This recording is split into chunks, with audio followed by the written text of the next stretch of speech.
ನೀವು ಈ ವಿಷಯವನ್ನು ಈಗಲೇ ಕೇಳಿದರೆ ನಂಬೋದಕ್ಕೂ ಕಷ್ಟವಾಗಬಹುದು, ಆದರೆ ಇದು ನಿಜ. ನಿಮ್ಮ ಬಳಿ BPL, APL ಅಥವಾ ಯಾವುದೇ ರೀತಿಯ ರೇಷನ್ ಕಾರ್ಡ್ ಇದ್ದರೂ ಇನ್ನು ಮುಂದೆ ನಿಮಗೆ ಸಿಗೋ ಲಾಭಗಳು ಸಂಪೂರ್ಣವಾಗಿ ಬದಲಾಗಲಿವೆ ಮತ್ತು ಇದು ನಿಮ್ಮ ಜೀವನದ ಮೇಲೆ ದೊಡ್ಡ ಪರಿಣಾಮ ಬೀರಬಹುದು. ಹೌದು ಸ್ನೇಹಿತರೆ, ಸರ್ಕಾರ ಈಗ ರೇಷನ್ ಕಾರ್ಡನ್ನು ಕೇವಲ ಉಚಿತ ಧಾನ್ಯ ಪಡೆಯುವ ಸಾಧನವಾಗಿ ಇಡುವುದಿಲ್ಲ, ಬದಲಿಗೆ ಅದನ್ನು ಬಹುಪ್ರಯೋಜನಗಳ ಡಾಕ್ಯುಮೆಂಟ್ ಆಗಿ ಪರಿವರ್ತಿಸಲು ದೊಡ್ಡ ಮಟ್ಟದ ಯೋಜನೆ ಆರಂಭಿಸಿದೆ. ಈ ಬದಲಾವಣೆಗಳಿಂದ ನಿಮ್ಮ ಕುಟುಂಬದ ಖರ್ಚು ಕಡಿಮೆಯಾಗಬಹುದು, ಜೀವನದ ಮಟ್ಟ ಸುಧಾರಿಸಬಹುದು ಮತ್ತು ನೀವು ಹಿಂದಿನಿಂದ ಪಡೆಯಲಾಗದ ಅನೇಕ ಸೌಲಭ್ಯಗಳನ್ನು ಈಗ ಸುಲಭವಾಗಿ ಪಡೆಯಬಹುದು. ಆದರೆ ಈ ಸಂಪೂರ್ಣ ಮಾಹಿತಿಯನ್ನು ಮುಂದುವರೆಯುವ ಮೊದಲು ಒಂದು ಸಣ್ಣ ವಿನಂತಿ. ನೀವು ಈ ರೀತಿಯ ಮಾಹಿತಿ ಮೊದಲ ಬಾರಿ ಕೇಳುತ್ತಿದ್ದರೆ ವಿಡಿಯೋವನ್ನು ಲೈಕ್ ಮಾಡಿ, ಚಾನಲ್ ಅನ್ನು ಸಬ್ಸ್ಕ್ರೈಬ್ ಮಾಡಿ ಮತ್ತು ನೀವು ಯಾವ ರಾಜ್ಯದಿಂದ ನೋಡುತ್ತಿದ್ದೀರೋ ಕಮೆಂಟ್ನಲ್ಲಿ ತಿಳಿಸಿ. ಏಕೆಂದರೆ ನಿಮ್ಮ ಒಂದು ಸಣ್ಣ ಸಪೋರ್ಟ್ ನಮ್ಮಂತಹ ವಿಷಯಗಳನ್ನು ನಿಮಗೆ ತಲುಪಿಸಲು ದೊಡ್ಡ ಸಹಾಯ ಮಾಡುತ್ತದೆ. ಇನ್ನು ವಿಷಯಕ್ಕೆ ಬರೋಣ. ಇತ್ತೀಚೆಗೆ ಸರ್ಕಾರ ತೆಗೆದುಕೊಂಡಿರುವ ನಿರ್ಧಾರ ಪ್ರಕಾರ ರೇಷನ್ ವ್ಯವಸ್ಥೆಯಲ್ಲಿ ದೊಡ್ಡ ಮಟ್ಟದ ಬದಲಾವಣೆಗಳು ಜಾರಿಗೆ ಬರುತ್ತಿವೆ. ಈಗಾಗಲೇ ಜನರ ಮನಸ್ಸಿನಲ್ಲಿ ರೇಷನ್ ಕಾರ್ಡ್ ಎಂದರೆ ಅಕ್ಕಿ ಅಥವಾ ಗೋಧಿ ಪಡೆಯೋ ಸಾಧನ ಎಂಬ ಭಾವನೆ ಇತ್ತು. ಆದರೆ ಇನ್ನು ಮುಂದೆ ಈ ಕಲ್ಪನೆ ಸಂಪೂರ್ಣವಾಗಿ ಬದಲಾಗಲಿದೆ. ಸರ್ಕಾರದ ಹೊಸ ಯೋಜನೆಗಳ ಪ್ರಕಾರ ರೇಷನ್ ಕಾರ್ಡ್ ಹೊಂದಿರುವವರಿಗೆ ಒಂದೇ ಒಂದು ಸೌಲಭ್ಯವಲ್ಲ, ಬದಲಿಗೆ ಹಲವು ರೀತಿಯ ಪ್ರಯೋಜನಗಳು ಒಟ್ಟಿಗೆ ಸಿಗಲಿವೆ. ಇದರಿಂದ ರೇಷನ್ ಕಾರ್ಡ್ ಒಂದು ಸಾಮಾನ್ಯ ಕಾರ್ಡ್ ಅಲ್ಲ, ಬದಲಿಗೆ ನಿಮ್ಮ ಕುಟುಂಬದ ಆರ್ಥಿಕ ಸುರಕ್ಷತೆಗೆ ಒಂದು ಮುಖ್ಯ ಸಾಧನವಾಗಲಿದೆ. ಇದಕ್ಕೂ ಮುಂಚೆ ನೀವು ಈ ಲಾಭಗಳನ್ನು ಪಡೆಯಲು ಕೆಲವು ಮುಖ್ಯ ನಿಯಮಗಳನ್ನು ತಿಳಿದುಕೊಳ್ಳಬೇಕು. ಮೊದಲನೆಯದಾಗಿ, ಈಗ ರೇಷನ್ ಪಡೆಯುವ ಪ್ರಕ್ರಿಯೆ ಹೆಚ್ಚು ಸುರಕ್ಷಿತ ಮತ್ತು ಪಾರದರ್ಶಕವಾಗಲಿದೆ. ಮೊದಲು ಕೇವಲ ಬೆರಳಚ್ಚು ಹಾಕಿದರೆ ಸಾಕಾಗುತ್ತಿತ್ತು, ಆದರೆ ಈಗ ನಿಮ್ಮ ನೋಂದಾಯಿತ ಮೊಬೈಲ್ ಸಂಖ್ಯೆಗೆ OTP ಬರುತ್ತದೆ ಮತ್ತು ಅದನ್ನು ದೃಢೀಕರಿಸಿದ ನಂತರವೇ ನಿಮಗೆ ರೇಷನ್ ಸಿಗುತ್ತದೆ. ಇದರ ಮುಖ್ಯ ಉದ್ದೇಶ ಏನೆಂದರೆ ಯಾವುದೇ ರೀತಿಯ ಮೋಸ ಅಥವಾ ನಕಲಿ ಬಳಕೆಯನ್ನು ಸಂಪೂರ್ಣವಾಗಿ ನಿಲ್ಲಿಸುವುದು. ಎರಡನೆಯದಾಗಿ, ನಿಮ್ಮ ರೇಷನ್ ಕಾರ್ಡ್ ಕೇವಲ ಸಕ್ರಿಯವಾಗಿರುವುದೇ ಸಾಕಾಗುವುದಿಲ್ಲ, ನೀವು ಕಡ್ಡಾಯವಾಗಿ KYC ಪ್ರಕ್ರಿಯೆಯನ್ನು ಪೂರ್ಣಗೊಳಿಸಬೇಕು. ನೀವು ಇದನ್ನು ಮಾಡದೇ ಇದ್ದರೆ ಈ ಹೊಸ ಸೌಲಭ್ಯಗಳನ್ನು ಪಡೆಯಲು ಸಾಧ್ಯವಾಗುವುದಿಲ್ಲ. ಆದ್ದರಿಂದ ನೀವು ಇದನ್ನು ಇನ್ನೂ ಮಾಡದೇ ಇದ್ದರೆ ಸಾಧ್ಯವಾದಷ್ಟು ಬೇಗ ಪೂರ್ಣಗೊಳಿಸುವುದು ಅತ್ಯಂತ ಅಗತ್ಯ. ಇನ್ನು ಒಂದು ಪ್ರಮುಖ ಬದಲಾವಣೆ ಎಂದರೆ, ನೀವು ಯಾವ ರಾಜ್ಯದವರಾದರೂ ದೇಶದ ಯಾವ ಭಾಗದಲ್ಲಿ ನಿಮ್ಮ ರೇಷನ್ ಪಡೆಯಬಹುದು. ಇದು ವಿಶೇಷವಾಗಿ ಕೆಲಸಕ್ಕಾಗಿ ಒಂದು ರಾಜ್ಯದಿಂದ ಮತ್ತೊಂದು ರಾಜ್ಯಕ್ಕೆ ಹೋಗುವವರಿಗೆ ದೊಡ್ಡ ನೆರವಾಗಲಿದೆ. ಅವರು ಈಗ ತಮ್ಮ ಊರಿಗೆ ಹೋಗಬೇಕಾಗಿಲ್ಲ, ಅವರು ಇರುವ ಸ್ಥಳದಲ್ಲೇ ತಮ್ಮ ಹಕ್ಕಿನ ರೇಷನ್ ಪಡೆಯಬಹುದು. ಇದೀಗ ಮುಖ್ಯ ವಿಷಯಕ್ಕೆ ಬರೋಣ. ಈ ಬದಲಾವಣೆಗಳಿಂದ ನಿಮಗೆ ಸಿಗುವ ಮೊದಲ ದೊಡ್ಡ ಲಾಭ ಏನು ಅನ್ನೋದನ್ನು ನೋಡೋಣ. ಇತ್ತೀಚೆಗೆ ಸರ್ಕಾರ ಮನೆಯಿಲ್ಲದ ಅಥವಾ ಕಚ್ಚಾ ಮನೆಗಳಲ್ಲಿ ವಾಸಿಸುವ ಕುಟುಂಬಗಳಿಗಾಗಿ ವಿಶೇಷ ಕ್ರಮ ಕೈಗೊಂಡಿದೆ. ಇಂತಹ ಕುಟುಂಬಗಳಿಗೆ ಪಕ್ಕಾ ಮನೆ ನೀಡುವ ಯೋಜನೆಯನ್ನ ಮತ್ತೆ ಸಕ್ರಿಯಗೊಳಿಸಲಾಗಿದೆ. ಹಿಂದೆ ಈ ಯೋಜನೆಗೆ ಅರ್ಜಿ ಸಲ್ಲಿಸಲು ಸಾಧ್ಯವಾಗದವರು ಅಥವಾ ಆಯ್ಕೆಯಾಗದವರು ಈಗ ಮತ್ತೆ ಅವಕಾಶ ಪಡೆಯುತ್ತಾರೆ. ಹೊಸ ನಿಯಮಗಳ ಪ್ರಕಾರ ಅರ್ಜಿ ಸಲ್ಲಿಸುವ ಪ್ರಕ್ರಿಯೆ ಸುಲಭವಾಗಿದೆ ಮತ್ತು ಇದನ್ನು ಆನ್ಲೈನ್ ಮೂಲಕವೇ ಮಾಡಬಹುದು. ಇದರಿಂದ ಜನರಿಗೆ ಕಚೇರಿಗಳಿಗೆ ಹೋಗುವ ತೊಂದರೆ ಕಡಿಮೆಯಾಗುತ್ತದೆ. ಜೊತೆಗೆ ಮಹಿಳೆಯರ ಹೆಸರಿನಲ್ಲಿ ಮನೆ ನೋಂದಣಿ ಮಾಡಿದರೆ ಅವರಿಗೆ ಹೆಚ್ಚುವರಿ ಆದ್ಯತೆ ಸಿಗುವ ಸಾಧ್ಯತೆ ಇದೆ. ಇದು ಮಹಿಳಾ ಸಬಲೀಕರಣದ ದಿಕ್ಕಿನಲ್ಲಿ ಒಂದು ದೊಡ್ಡ ಹೆಜ್ಜೆ. ಇದಾದ ನಂತರ ಮತ್ತೊಂದು ಪ್ರಮುಖ ಬದಲಾವಣೆ ಮಹಿಳೆಯರಿಗಾಗಿ ಬಂದಿದೆ. ಮನೆಯಲ್ಲೇ ಇರುವ ಮತ್ತು ಯಾವುದೇ ಉದ್ಯೋಗದಲ್ಲಿಲ್ಲದ ಮಹಿಳೆಯರಿಗೆ ಈಗ ಸ್ವಂತ ಆದಾಯ ಗಳಿಸುವ ಅವಕಾಶ ಸಿಗಲಿದೆ. ಸರ್ಕಾರವು ಅವರಿಗೆ ಉಚಿತವಾಗಿ ಹೊಲಿಗೆ ಯಂತ್ರ ನೀಡುವ ಯೋಜನೆಯನ್ನ ಮತ್ತೆ ಪ್ರಾರಂಭಿಸಲು ಸಿದ್ಧವಾಗಿದೆ. ಇದರ ಮೂಲಕ ಅವರು ತಮ್ಮ ಮನೆಯಲ್ಲಿ ಕೂತು ಕೆಲಸ ಮಾಡಿ ಹಣ ಸಂಪಾದಿಸಬಹುದು. ಈ ಯೋಜನೆಯ ಮುಖ್ಯ ಉದ್ದೇಶ ಮಹಿಳೆಯರನ್ನ ಆರ್ಥಿಕವಾಗಿ ಸ್ವಾವಲಂಬಿಗಳಾಗಿಸುವುದು. ಹಿಂದೆ ಹಲವಾರು ಮಹಿಳೆಯರು ಈ ಅವಕಾಶವನ್ನು ಕಳೆದುಕೊಂಡಿದ್ದರು, ಆದರೆ ಈಗ ಅವರಿಗೆ ಮತ್ತೆ ಅವಕಾಶ ಸಿಗುತ್ತಿದೆ. ಇನ್ನು ರೇಷನ್ ವ್ಯವಸ್ಥೆಯಲ್ಲೇ ದೊಡ್ಡ ಬದಲಾವಣೆ ಬಗ್ಗೆ ಮಾತನಾಡೋಣ.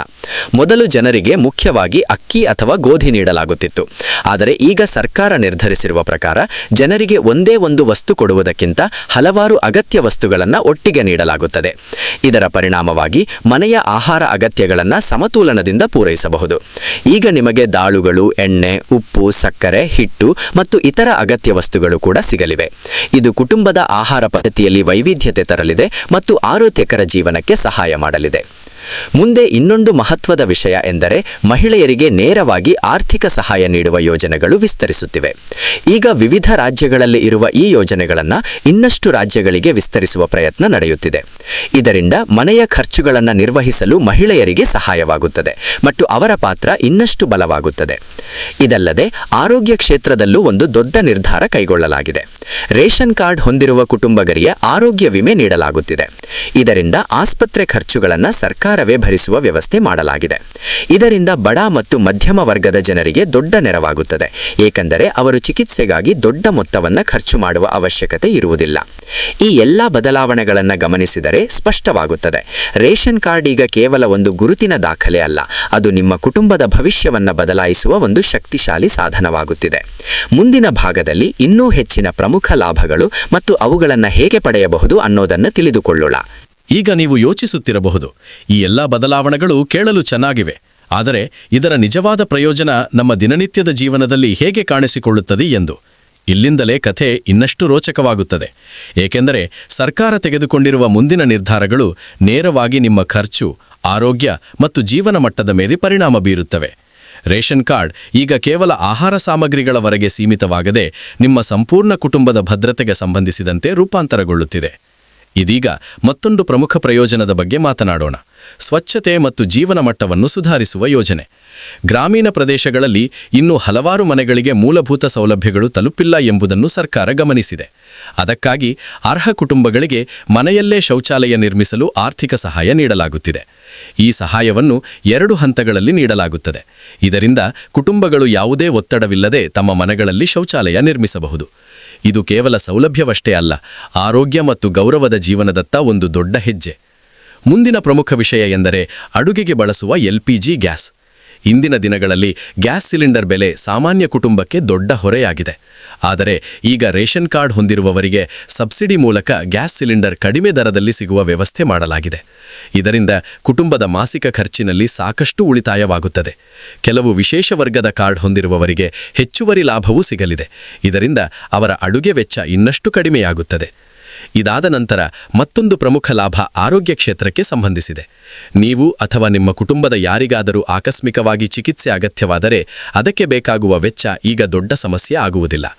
ಸರ್ಕಾರದ ಆರೋಗ್ಯ ವಿಮೆ ಯೋಜನೆಯಡಿಯಲ್ಲಿ ಆಸ್ಪತ್ರೆಯಲ್ಲಿ ದಾಖಲಾದಾಗ ಚಿಕಿತ್ಸೆಗೆ ಬೇಕಾದ ಖರ್ಚು ಬಹುತೇಕ ಸಂಪೂರ್ಣವಾಗಿ ಸರ್ಕಾರವೇ ಭರಿಸುತ್ತದೆ. ಇದು ವಿಶೇಷವಾಗಿ ಆರ್ಥಿಕವಾಗಿ ಹಿಂದುಳಿದ ಕುಟುಂಬಗಳಿಗೆ ದೊಡ್ಡ ಭರವಸೆಯಾಗಿದೆ. ಈ ವ್ಯವಸ್ಥೆಯಿಂದ ಅವರು ತಮ್ಮ ಆರೋಗ್ಯವನ್ನು ನಿರ್ಲಕ್ಷ್ಯ ಮಾಡದೆ ಸಮಯಕ್ಕೆ ಸರಿಯಾಗಿ ಚಿಕಿತ್ಸೆ ಪಡೆಯಲು ಸಾಧ್ಯವಾಗುತ್ತದೆ. ಇದೀಗ ಮತ್ತೊಂದು ಬದಲಾವಣೆ, ಉದ್ಯೋಗ ಮತ್ತು ಸ್ವಾವಲಂಬನೆಗೆ ಸಂಬಂಧಿಸಿದಂತೆ. ಸರ್ಕಾರದ ಉದ್ದೇಶ ಕೇವಲ ಸಹಾಯ ನೀಡುವುದಲ್ಲ, ಜನರನ್ನು ಸ್ವತಂತ್ರವಾಗಿ ನಿಲ್ಲುವಂತೆ ಮಾಡುವುದು. ಅದಕ್ಕಾಗಿ ಸಣ್ಣ ಉದ್ಯಮಗಳು, ಮನೆ ಆಧಾರಿತ ಕೆಲಸಗಳು ಮತ್ತು ಕೌಶಲ್ಯಾಭಿವೃದ್ಧಿ ಕಾರ್ಯಕ್ರಮಗಳಿಗೆ ಹೆಚ್ಚಿನ ಒತ್ತು ನೀಡಲಾಗುತ್ತಿದೆ. ಈ ಎಲ್ಲ ಯೋಜನೆಗಳಿಗೆ ಅರ್ಜಿ ಸಲ್ಲಿಸಲು ರೇಷನ್ ಕಾರ್ಡ್ ಒಂದು ಪ್ರಮುಖ ದಾಖಲೆಯಾಗುತ್ತಿದೆ. ಇದರಿಂದ ಯುವಕರು ಮತ್ತು ಮಹಿಳೆಯರು ತಮ್ಮದೇ ಆದ ಆದಾಯ ಮಾರ್ಗವನ್ನು ನಿರ್ಮಿಸಿಕೊಳ್ಳಲು ಅವಕಾಶ ಪಡೆಯುತ್ತಾರೆ. ಈ ಎಲ್ಲದಕ್ಕೂ ಮಧ್ಯೆ ನೀವು ಮರೆಯಬಾರದ ಒಂದು ಮುಖ್ಯ ಸಂಗತಿ ಇದೆ. ಈ ಎಲ್ಲಾ ಲಾಭಗಳನ್ನು ಪಡೆಯಲು ನೀವು ನಿಯಮಗಳನ್ನು ಸರಿಯಾಗಿ ಪಾಲಿಸಬೇಕು. ನಿಮ್ಮ ರೇಷನ್ ಕಾರ್ಡ್ ಮಾಹಿತಿ ಸರಿಯಾಗಿರಬೇಕು, ಮೊಬೈಲ್ ಸಂಖ್ಯೆ ಸಂಪರ್ಕಗೊಂಡಿರಬೇಕು ಮತ್ತು KYC ಪ್ರಕ್ರಿಯೆ ಪೂರ್ಣಗೊಂಡಿರಬೇಕು. ಇಲ್ಲವಾದರೆ ನೀವು ಈ ಎಲ್ಲ ಅವಕಾಶಗಳನ್ನು ಕಳೆದುಕೊಳ್ಳುವ ಸಾಧ್ಯತೆ ಇದೆ. ಆದ್ದರಿಂದ ಯಾವುದೇ ವಿಳಂಬ ಮಾಡದೆ ಈ ಪ್ರಕ್ರಿಯೆಗಳನ್ನು ಪೂರ್ಣಗೊಳಿಸುವುದು ಅತ್ಯಂತ ಮುಖ್ಯ. ಇದೀಗ ಕೊನೆಯದಾಗಿ ಈ ಎಲ್ಲಾ ಬದಲಾವಣೆಗಳ ಅರ್ಥ ಏನು ಅನ್ನೋದನ್ನು ಸರಳವಾಗಿ ಹೇಳೋಣ. ರೇಷನ್ ಕಾರ್ಡ್ ಈಗ ಒಂದು ಸಾಮಾನ್ಯ ಸರ್ಕಾರಿ ದಾಖಲೆ ಅಲ್ಲ, ಅದು ನಿಮ್ಮ ಜೀವನದ ಅನೇಕ ಭಾಗಗಳನ್ನು ಸುಧಾರಿಸುವ ಪ್ರಮುಖ ಸಾಧನವಾಗಿದೆ. ಆಹಾರದಿಂದ ಹಿಡಿದು ಮನೆ, ಆರೋಗ್ಯ, ಉದ್ಯೋಗ ಮತ್ತು ಆರ್ಥಿಕ ಭದ್ರತೆವರೆಗೆ ಎಲ್ಲವೂ ಒಂದೇ ವ್ಯವಸ್ಥೆಯೊಳಗೆ ಸೇರಿಕೊಳ್ಳುತ್ತಿದೆ. ಇದು ಮುಂದಿನ ದಿನಗಳಲ್ಲಿ ಇನ್ನಷ್ಟು ವಿಸ್ತಾರವಾಗುವ ಸಾಧ್ಯತೆ ಇದೆ. ಆದ್ದರಿಂದ ನೀವು ಈ ಬದಲಾವಣೆಗಳಿಗೆ ಸಿದ್ಧರಾಗಿರುವುದು ಅಗತ್ಯ. ಹೀಗಾಗಿ ಸ್ನೇಹಿತರೆ, ನೀವಿನ್ನೂ ಈ ಮಾಹಿತಿಯನ್ನು ಗಂಭೀರವಾಗಿ ತೆಗೆದುಕೊಂಡಿಲ್ಲ ಅಂದರೆ ಈಗಲೇ ಗಮನಹರಿಸಿ. ನಿಮ್ಮ ಹಕ್ಕಿನ ಸೌಲಭ್ಯಗಳನ್ನು ಸಂಪೂರ್ಣವಾಗಿ ಪಡೆಯಲು ನೀವು ತಯಾರಾಗಬೇಕು. ಈ ಮಾಹಿತಿ ನಿಮಗೆ ಉಪಯುಕ್ತವಾಗಿದ್ದರೆ ಇದನ್ನು ನಿಮ್ಮ ಕುಟುಂಬದವರೊಂದಿಗೆ ಮತ್ತು ಸ್ನೇಹಿತರೊಂದಿಗೆ ಹಂಚಿಕೊಳ್ಳಿ, ಏಕೆಂದರೆ ಅವರಿಗೂ ಈ ಬದಲಾವಣೆಗಳ ಬಗ್ಗೆ ತಿಳಿದಿರುವುದು ಅತ್ಯಂತ ಅಗತ್ಯ. ಮುಂದಿನ ದಿನಗಳಲ್ಲಿ ಇನ್ನಷ್ಟು ಮಹತ್ವದ ಮಾಹಿತಿಯೊಂದಿಗೆ ಮತ್ತೆ ಭೇಟಿಯಾಗೋಣ. ಧನ್ಯವಾದಗಳು.